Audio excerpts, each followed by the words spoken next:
大家好，我是戴主义。那很多观众都一直留言说很想看极氪009 vs Denza D9 EV 因为我在很多留言区跟私讯都回答了不少观众这类型的问题。那我经常都讲，虽然他们看似是同类型的产品，都是纯电豪华 MPV， 可是在价格定位跟针对的客户群，其实有这一点的这个差距。那首先呢 ，Denza D9 EV 是从259,000到309,000，分为 Front Wheel Drive 单马达跟 All Wheel Drive 双马达的版本。座位格局同样是2+2+3 7人座格局，然后两个 spec 相差了5万块，所以不只是马达上面的差别，它也高配的也多了很多设备。然后极氪009呢，就是从349,800块到359,800块，两个版本相差了1万块，差别就在于座椅格局。因为这个比较便宜的呢，它就是2+2+3 7人座格局，然后那个 Ultra Luxury 的它是359,800块，是2+2+2 6人座格局，中间没有过道，然后两款都是 All Wheel Drive 双马达的版本，所以你看它的这个价钱定位上，Denza D9 EV 是比较亲民，让到很多人能够以更低的价格来入手一台豪华纯电MPV。当然啦，这两台车子就外观造型设计有着非常大的这个不同，因为 Denza D9 EV 走的就是传统燃油豪华 MPV 的造型，比较符合大部分人的审美，也比较容易去接受它。不管车头车尾，我觉得都是相当安全的一个设计。极氪009呢，造型就有一点点，我自己觉得它有点太过超前，太过前卫，它好像一个比较冷血的机器人这样子。然后它甚至有一点 Rolls Royce 那种帕特农神殿前格栅的这个造型，所以今天这期真的非常难得有机会可以把两台车子齐聚一堂放在一起。从影片开始之前，记得订阅我的 YouTube 频道 ，Let's go！ 在进入正式的介绍影片之前，我发现很多观众其实对 Denza 这个品牌跟极氪这个品牌是有一点陌生，所以我就快速的跟大家来科普一下。首先，这个 Denza 呢，它就是早期由 BYD 跟 Mercedes-Benz 合资经营的一个品牌。那不久前呢，这个Mercedes-Benz 就出去了，然后就变成 BYD 独资经营 Denza。然后极氪呢，它就是吉利集团，大家知道吉利集团底下有Volvo 有 Lotus Lynk & Co 现在是under极氪，所以极氪它可以说是整个吉利集团都将最好的技术、最好的东西都放到了极氪这个品牌的身上。电池大小方面，009是116 kWh 的 NMC 3元锂电池 ，D9 EV 是103.6 kWh 的 LFP 磷酸铁电池。WLTP 标准的续航力，009 All Wheel Drive 双马达是582公里 ，D9 EV Front Wheel Drive 单马达520公里 ，D9 EV All Wheel Drive 双马达480公里。也就是说，0到 104.5 秒的009有582公里，而0到 109.5 秒的 D9 EV Front Wheel Drive 有520公里。所以就数据上，009是更有力，也能够走更远。然后充电速度方面，两款都支援11 kW 的 AC 慢充，009是150 kW DC，D9 EV 是166 kW 的 DC， 但实际的充电速度，两台车子是差不多一样的。受限于日本的自动化停车系统，很多的日系传统豪华 MPV， 他们不管经历了1代、2代、3代、4代，他们的尺寸、车长都不能够超过5000个 mm， 车宽不能够超过1850 mm， 不然就进不去那个自动停车系统。可是在中国没有这一回事，在马来西亚、在泰国、在新加坡、印尼，可能都没有这样子的法规，所以这两台车子，不管是极氪009还是 Denza D9 呢，它们的车身长度都超过5000个 mm， 宽度也超过1850 mm。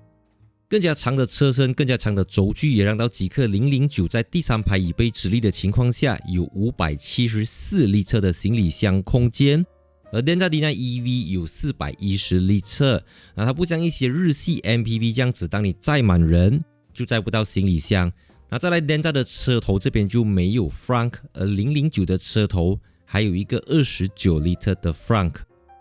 然后车身的高度的话，其实都差不多，因为这个极氪009啊，它是有 Air Suspension 空气悬挂，所以你可以在系统里面去调整。像刚才它处于一个 Very High 的 Suspension， 它 Two Chamber， 所以当它泄气之后呢，它就可以降低车子的高度。然后当你停车的时候，你要下车，它又会进一步的再下到很低，方便你上下车。所以 Denza D9 EV 就要做一个侧边踏板，让后排乘客上下车，而009就不需要做一个踏板，因为当车子停下来的时候，会自动降低高度。那今时今日啊，高级的门槛可以说是越来越低，任何一个牌子、任何一个 brand 都可以声称自己的东西很高级。但什么样的高级才可以称得上高级？让极氪009来告诉你。当然，15寸的荧幕、10.25寸的电子仪表板，大家都给得到你。但是在荧幕背后的呢，它用的是 Qualcomm 的8295芯片，这是一个5纳米，整体效率比855提升了30%，它可以支援3块 4K 荧幕。再来音响系统的话，这个 Denza D9 是给你14个 speakers 的 Nine Audio， 它这个是3000瓦。30啊，第一个 Blue 30个 speakers 的 Yamaha Surround Sound System， 然后它还有8个 Headrest speaker 在这边，所以音响它赢完了。再来它的 HUD 这个抬头显示仪是35寸的 AR HUD， 在 Denza D9 EV 是12寸的 HUD， 所以它的 HUD 更大，音响更多，功率输出更大。所以我们现在就去看一下 Denza D9 里面可以给你什么样的东西。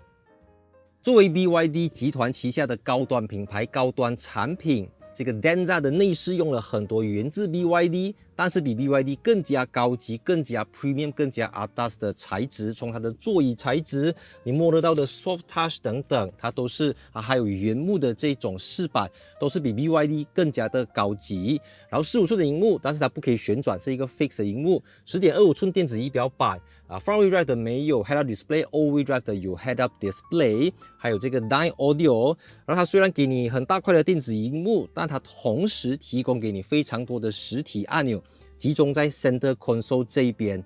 这个也是跟 BYD 车型很像，包括像打开这个车门等等，它都有更多的实体按键。那 Denza 的中控台荧幕这一边呢，能够去调整4个座椅的位置、椅背倾斜程度等等。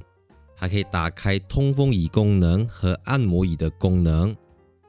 那极氪也做得到，一样是能够启动通风椅、按摩椅，那这边可以选择按摩的招式，还有内建多个 preset 预设模式，你按一个 button 它就会全部移植回到原本的位置。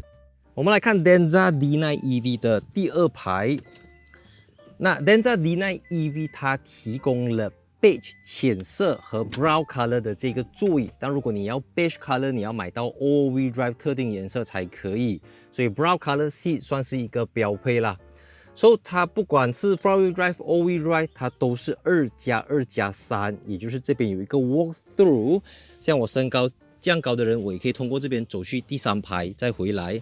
但因为它这边要留一个位置，所以座椅就不能够设计到很宽。虽然它已经很宽，但是它还不够这个009宽，所以我这个身形来讲，我的手这样子放是还有多一点点位置出来，那个就比较 fit。然后因为这个座椅相对比较窄，所以它就没有办法去装那个 business class 的桌板，它就放了一个 premium economy 的桌板，就放在了前面座椅的椅背，这样子你可以拿来放 tablet 放东西都可以收回去。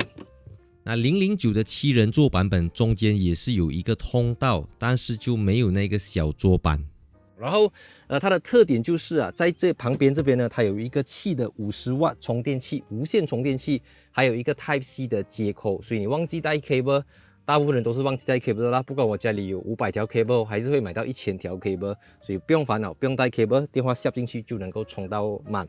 然后再来的话，这边有给你一个小小个的控制面板2个，它是一个 LED screen， 所以你可以透过这边去开启椅子的这个 massage seat。然后如果是买到 all-wheel drive 的高配版，2个前面座椅都有 massage seat，front wheel drive 的只有后面2个座椅有 massage seat。还有这个冰箱也是这个 Denza D9 EV 一个特点，它可以从6度到-6度。当你制热的时候呢，它可以从35度到50度。它这2个地方我觉得非常 useful 啦，因为你就一目了然，你知道哪一个 button 可以让椅子往前滑，哪一个 button 可以让椅背往后倒。它有这个叫 Zero Gravity， 一个 button 罢了，一个 button 它就会帮你去完成调整，然后如果你要推脱的话，它也可以这边去把推脱给升上来。所以我觉得 Denza D9 EV 啊，即便你买到259千起的这个版本这个 front wheel 版本，你已经能够拿得到这样子的设备，所以就价格上这个的确是 Denza D9 EV 一个优势啦。极氪009呢，它提供了深色和浅色座椅，明显这个是深色的。然后它的2个座椅格局分别是2+2+3，后面可以坐3个人，跟这一个2+2+2 6人座版本。这个因为中间没有 walk through 没有走道，所以座椅更加的宽。而且当座椅更加的宽之后呢，你打开这个地方，它还有一个像飞机的 business class 这样子的一个小桌板，然后它可以是无极角度，看到吗？你可以调整各种不同的角度放你的东西这样子都可以。再来呢，这一个版本它也有这个 roof screen， 它是一个17寸的 OLED 荧幕 ，OK， 里面有支援 Netflix还有一些这个 live streaming YouTube 这个荧幕在 Denza D9 上面是没有啦。再来的话，它的这个座椅我觉得它最厉害的地方就是它有那个一键的 relax mode 一个 button 它就能够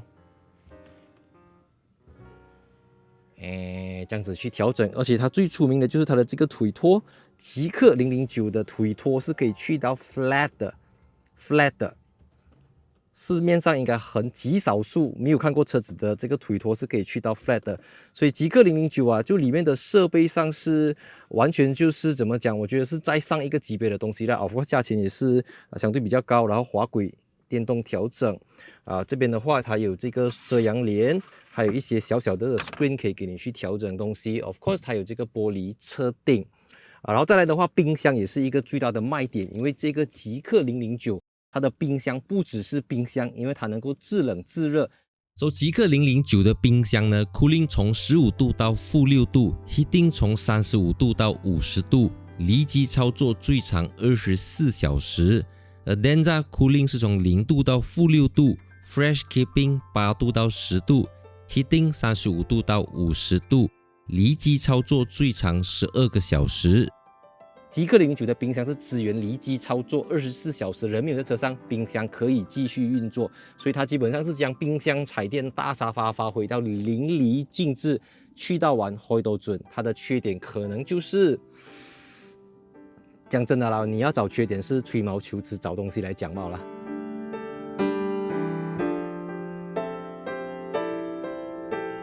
Alright， 那我现在就试乘 Denza D9 EV 的第2排。那我最关心的就是过 bump， 还有会不会晕车，这个油门踏板、电门踏板的。OK， 我们现在过一个蹲。OK， 我要拿那个考卷出来，再多一个。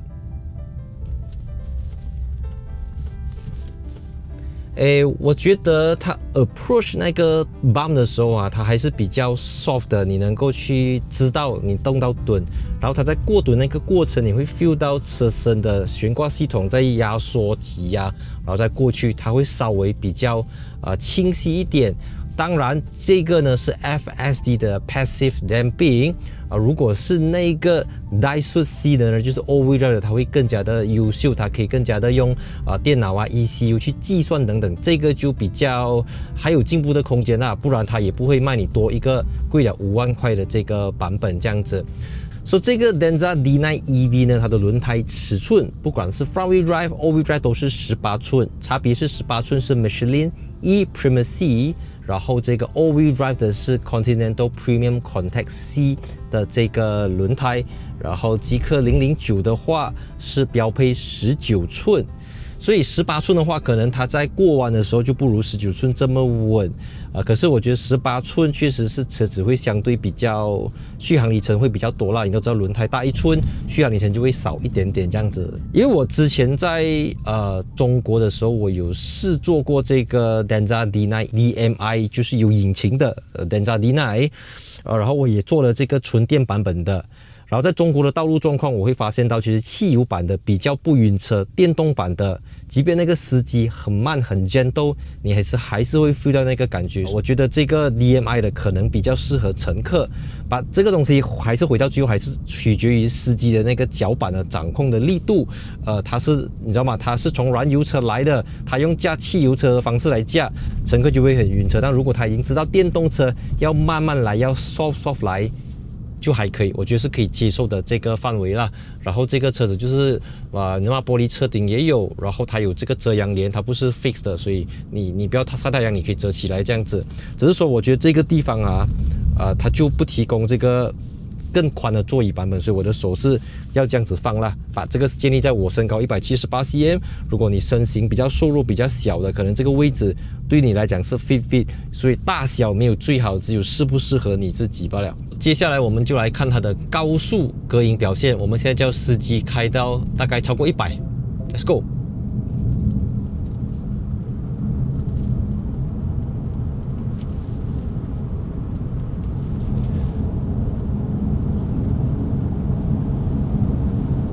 那个车身的 roll 那个 body roll 明显是蛮明显下的啦，for这台车子。所以有时候我做这种有很多片玻璃车顶，即便它晒大阳大，我还是会打开的，因为你的这个采光量你的进光量越多，你会比较不容易晕车。有些人把车子弄到盯得黑黑这样子，一上去就晕了，因为那个是视觉你的感官会有一个错觉，说你感不到你跟外界的这个联系这样子。所以我觉得在 highway 它 OK， 但是还有进步的空间。那背对背测试的好处就是我能够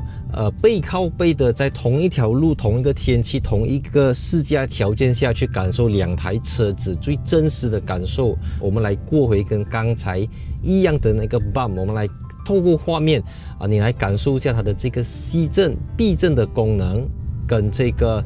Denza D9 EV 有什么样的不同。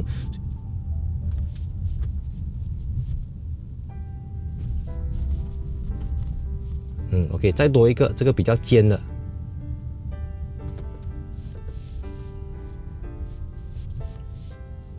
OK， 我相信你可以从画面上注意到一个细节，就是当这个极氪009它过了 bump 之后呢，它会抖2下 ，OK， 好像我们上厕所会抖几下这样子。因为这个是能够降低它的整个晕车的感觉，因为有时候你过了之后你一下你没有一个缓冲，你没有一个 buffer 呢嘛，所以我觉得这个抖一下它能够让到你去消除掉晕车的感觉，让到你更加的 smooth。因为有时候你不确定那个趸它多尖多高，可是重要是你过了趸之后那一下，看到吗？而且它用的这个 air suspension 它不是普通便宜的 air suspension， 这个是 dual chamber two chamber 双腔式的，所以当它2个腔都充满气的时候，它能够非常的 soft。当它卸掉一颗腔的这个气的时候呢，它就会变得比较 sporty 比较硬，针对你的驾驶模式，你在 comfort mode 你在 sport mode 等等。 Of course 像我讲的 Denza D9 EV 的 Daisu C 功能也是非常的强，只是你真的要拿来讲过趸的话，肯定是这个 Air Suspension with 19寸更加适合过趸，过了趸之后的感觉更加的好。然后当然色彩的话，这个极氪009它也提供浅色跟深色，不管是浅色还是深色，它整个 cabin 里面的色调都比较单一，就是你不会看到这块是 brown color 的，那块可能是有一点黑色的，然后那块是米色的，所以整体是非常和谐的。整体上它会给我一种更加 premium 的感觉。Soft Nappa 它是软的皮革，然后在这个 Denza D9 EV，如果是 front wheel drive 的，它是 premium leather。All wheel drive 才会拿到 premium 的 Nappa leather。009 luxury 的版本它也是这样子的材料，Ultra luxury 也是这样子的材料，差别只是 seat configuration。因为有时候你坐在那种车身比较高、比较窄的 MPV 当你跑到 high speed 的时候，有一个问题就是车身的重心会偏高。当重心偏高的时候，不管在刹车、在摆左摆右的时候，你会 feel 到一种比较不安全的感觉。可是因为极氪009能够在一边行驶的时候去降低车子的高度，让到你重心更加的低，驾的人更加的稳，坐的人也更加的舒服。我们现在叫司机3 2 1加速。哦，哇，这个不是开玩笑的。So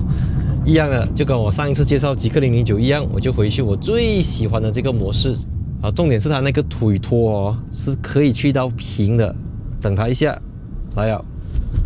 OK， 然后在马来西亚呢，我也观察到009的这个客户群跟 D9 EV 的客户群是同一群人，但是很多时候他们也是不同的一群人但是他们大多数家里面都已经都有试驾过传统豪华的日系 MPV， 然后他们驾了这个009和 D9 之后，他们 feel 到其实这两台车子都有很好的地方。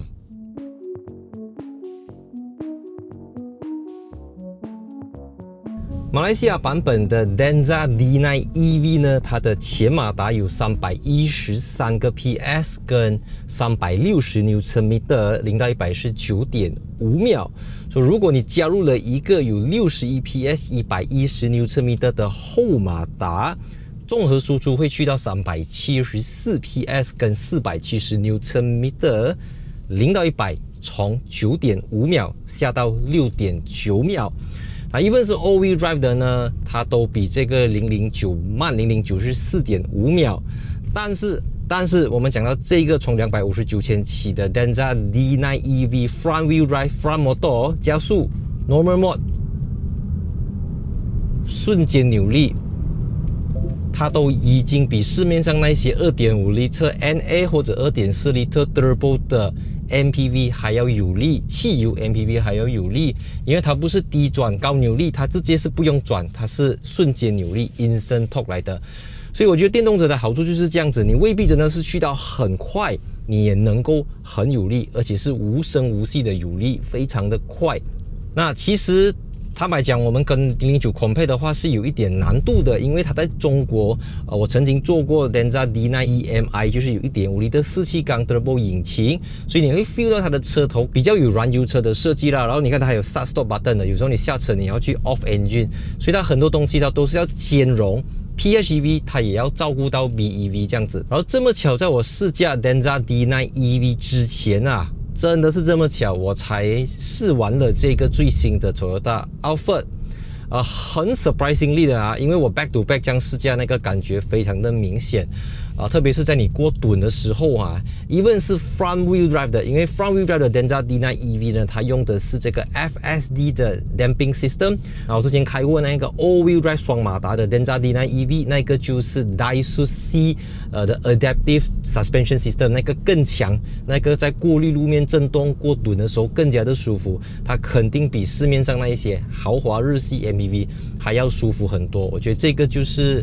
他们有在下功夫啦，毕竟对 BYD 来讲，电池是他们自己的嘛，所以它也能够去很好的去拿捏整个电池控制系统等等。所以我们就在它非常安静、非常有力的前提下，它跟极氪009还有什么不同？首先就是它的车身宽度是比009窄了74个 mm， 而且车身比009高了72个 mm， 所以它是一个更加窄、更加高，在驾驶起来的时候，你能够立马感受到这个不同。怎么讲？就是你坐的整个坐姿会更加的高，比009高，因为009它 A suspension， 通常你跑快的时候，它还会把 suspension 再调低。那它虽然这个 Daihatsu C 的悬挂系统已经很强，但它不能够做到调整 body height 的这个动作。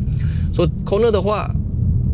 ，Denza D9 EV 它就有比较像是传统那一种，因为尺寸上它是比 Alphard大，但没有大很多，009大太多，所以它不是大太多也有好处的，就是它的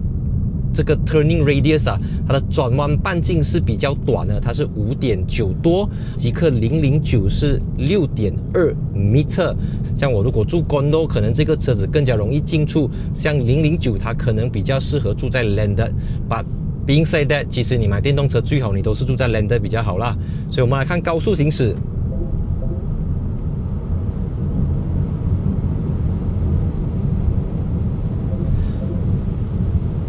因为它前面两个用了 acoustic glass 双层玻璃所以我觉得这个风声是控制到相当不错的。for 这个 Denza D9 EV 加速 ，OK，所以驾驶模式的话，它有非常多的这个独立按钮，你可以去调整 Eco、Normal 或者是 Sport， 然后 even 是 Region Mode， 它也可以透过这边去调整你可以选择 Standard 的 Region 跟 High 的 Region， 就跟我之前驾的 BYD 车型一样，它两个 Region 模式之间的差异不会太大，就是稍微增强一点点这样子而已。所以 One Pedal Mode 一直也不是 BYD 集团要主打的一个东西，它就是比较接近燃油车的这种 Brake Feel。我觉得它荧幕里面能够做到的东西比较少，但这个未必是好，也未必是不好的东西，就 depends on 你的使用习惯是这样子。像我进去这边，我可以帮后排的乘客调整冷气等等，都能够在这边。因为有时候坐在后面的人，他不是每天坐你的车的嘛，他不懂要怎样调，你就讲面环肉，我帮你调。所以我们回到 Denza D9 EV 跟009相比较的最大的分别就是背诵我这几天的这个测试，这个车子因为它本来它就是以前面有引擎插电式混合动力为主，所以即便它是front motor 跟 rear motor， 你看它的前马达313匹，后马达61匹，就很明显它是一个前轴导向、前马达导向的车子，它的后马达是为负。那009就不是这样子。等一下我上去009我会跟你讲009跟它有什么样的一个不同在驾驶操控方面。所以我觉得相比较 Denza D9 EV 呢，极氪009的 sitting position， 它的 driving position 是比较接近后驱车的这个设定，而不是传统前驱豪华 MPV 的那一种感觉。所以我们可以透过它的这个Charging Mode 那边知道它什么时候是用前轴，什么时候是用后轴，因为它前后轴是450 kW， 就612个PS 跟693牛车米的0到100 4.5秒。那后来我发现到有一个非常有意思的就是虽然它是一个 All-Wheel Drive 双马达4轮驱动，但是绝大部分的时间它都是使用后面那个马达来驱动车子。前轴前马达是当我要上坡起步加速 Sport Mode 的时候，它才会双键合璧火力全开去 push 它。因为当你的前轴不需要负责发力，前轴不需要负责驱动车子的时候，由后马达后轮来驱动车子，就会让到你在摆动的时候前轴的负荷没有这么高，它更加容易摆，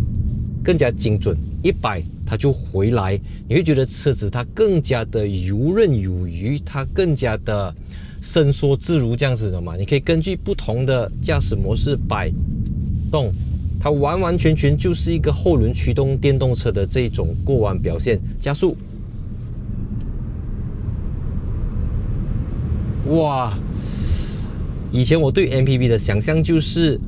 乘客为主，司机为副，主角是乘客。驾驶座上面的人永远都是配角，可是在极氪009身上打破了我这个既定印象，打破了我这个刻板印象。你作为一个极氪009的车主，你同样能够享受到过弯的乐趣，不夸张。你看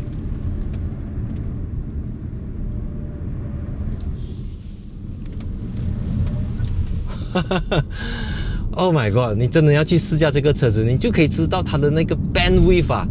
它可以去到多舒服，它也可以去到多么的 sporty， 这不是夸张，这不是那一种你知道吗？官腔啦讲一些模棱两可，没有，它就是很好驾，它也很好坐。所以我知道很多观众都会留言问我这两台车子，当然 of course 我要讲他们两个都有各自的强项像我们在过一些特定的一些高度的 bump， 的确这个 Denza D9 EV 也是处理到相当了不起，处理到相当不错。然后这个极氪009呢，它又是精益求精，它又在更上一层楼。你觉得它很好了，它还可以更好；你觉得它已经很好很好，它还可以很好很好很好。你看。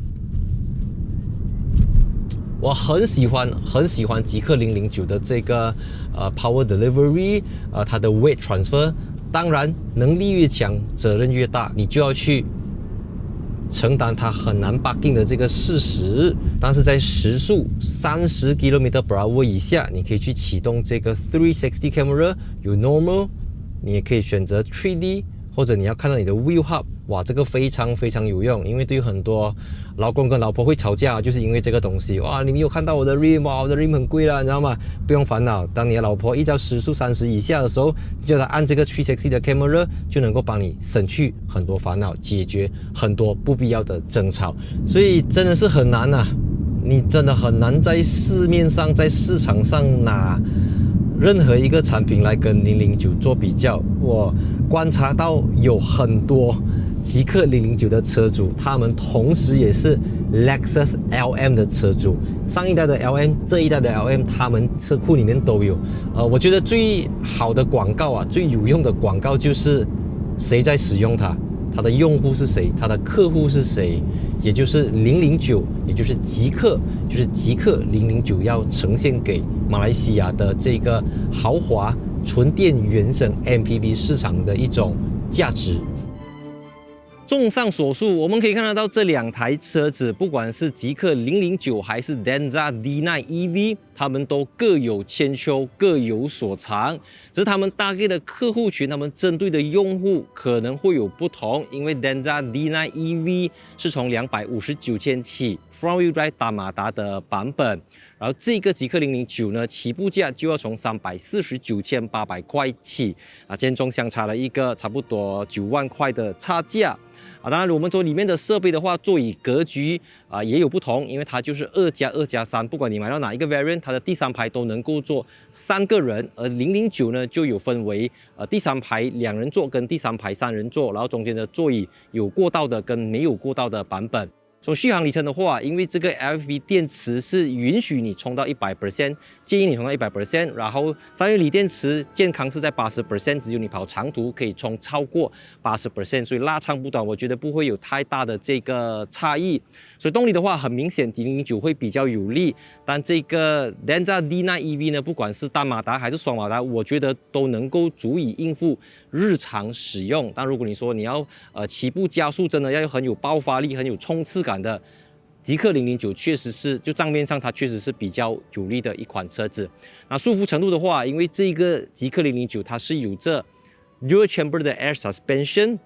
还有 CCD 的电池减震和 CST 的 Comfort Braking， 然后这个 All-Wheel Drive 的 Denza D9 EV 呢，它就有 Daihatsu C 的这个电子控制的 Adaptive Suspension， 所以它也是能够根据路面的状况去调整悬挂的软硬。但不管它哪一个悬挂系统，我觉得都比目前市面上的日系豪华 MPV 还要来得舒服。你去试驾，你过2个吨你就明白我在讲什么了啦。所以希望今天这一集这个简短的极氪009 vs Denza D9 EV 可以给到大家一个参考，告诉大家说，如果你现在要在这2台车子当中做一个选择，或者如果你是大公司、大企业，你是酒店、旅馆、饭店，你要拿来接客人、载客人机场接送等等，你也可以去给你有一个参考，因为价钱上面他们确实打给的是不同的客户群，有一点不同啦。所以，喜欢我的影片记得 follow Instagram 和 like 一下 Facebook page， 我是戴主义，我们下期影片见 ，Let's go。